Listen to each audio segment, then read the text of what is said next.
சுவாமியே சரணம் ஐயப்பா. அது என்ன சாமி, எல்லா ஐயப்பமார்களும் எப்ப பார்த்தாலும் கருப்பு சட்டை கருப்பு வேட்டியே போட்டுட்டு இருக்காங்க? இருக்கு, அதுக்கு ஒரு குட்டி ஸ்டோரி இருக்கு. ஒரு தடவை பயங்கரமான நவகிரக கடவுளான சனீஸ்வரர் ஒரு ஐயப்ப பக்தனை பிடிக்க வராரு.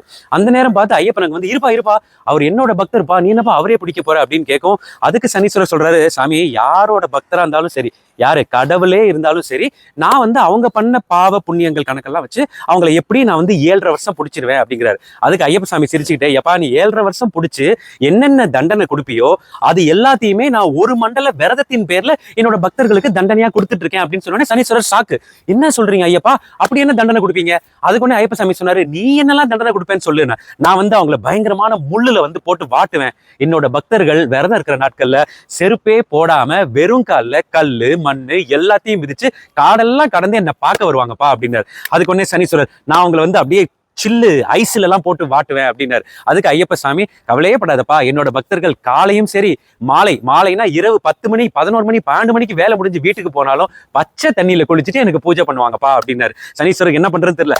பக்தர்களோட அழகு எல்லாத்தையும் நான் அப்படியே கெடுத்துருவேன். என்னோட பக்தர்கள் அவங்க விரதம் இருக்கிற நாட்கள்ல தலைக்கு எண்ணெய் வைக்காம சோப்பு போட்டு குளிக்காம எந்தவித ஆடை ஆபரணம் எதுவுமே அதிகமா பயன்படுத்தாம ஒரு சன்னியாசி மாதிரி வாழ்க்கை வாழ்வாங்கப்பா அப்படின்னு சனீஸ்வரருக்கு என்ன பண்றதுன்னு தெரியல. ஃபைனலா அவங்களோட இல்லற வாழ்க்கையை நான் கொலைச்சிருவேன் அப்படின்னோடனே அதுக்கும் ஐயப்ப சாமி சிரிச்சுக்கிட்டு, என்னோட பக்தர்கள் விரத காலத்துல எந்தவித இல்லற ஈடுபாடும் இல்லாமல் எந்தவித நல்லது கெட்டதுக்கும் போகாமல் எதுலையுமே கலந்துக்காமல் அவங்க உண்டு என்ன மட்டுமே நினைச்சுக்கிட்டு இருப்பாங்கப்பான்னொன்னே சனீஸ்வரருக்கு பயங்கர சாக்கு. சாமி ஓகே, இவ்வளோ தூரம் நீங்க விரத முறைங்கிற பேர்ல தண்டனைகள் கொடுத்துருங்க, இருந்தாலும் நான் பிடிச்ச ஒண்ணுமே அப்படிங்கிறதுக்கு ஐயப்ப சாமி என்ன சொன்னாருன்னா, எப்பா நீ பிடிச்சிக்கோ, ஆனா முழுமையான அந்த தாக்கத்தை கொடுக்காம கொஞ்சம் கொஞ்சமா அவங்களை ஃப்ரீ பண்ணி விடுனோடனே சனீஸ்வரர் ஓகே நான் திருப்பி சாமி உங்களோட பக்தர்கள்னு நான் எப்படி கரெக்டா அவங்களை கண்டுபிடிக்கிறது அப்படின்னாரு. உனக்கு பிடிச்ச கலர் என்னப்பா அப்படின்னு ஐயப்ப சாமி சனீஸ்வரர்கிட்ட கேட்டாரு. கருப்பு அப்படின்னாரு. அப்படின்னா என்னோட பக்தர்கள் எல்லாருமே கருப்பு கலர் சட்டை கருப்பு கலர் வேட்டி கருப்பு கலர் துண்டு போட்டிருப்பாங்கப்பா.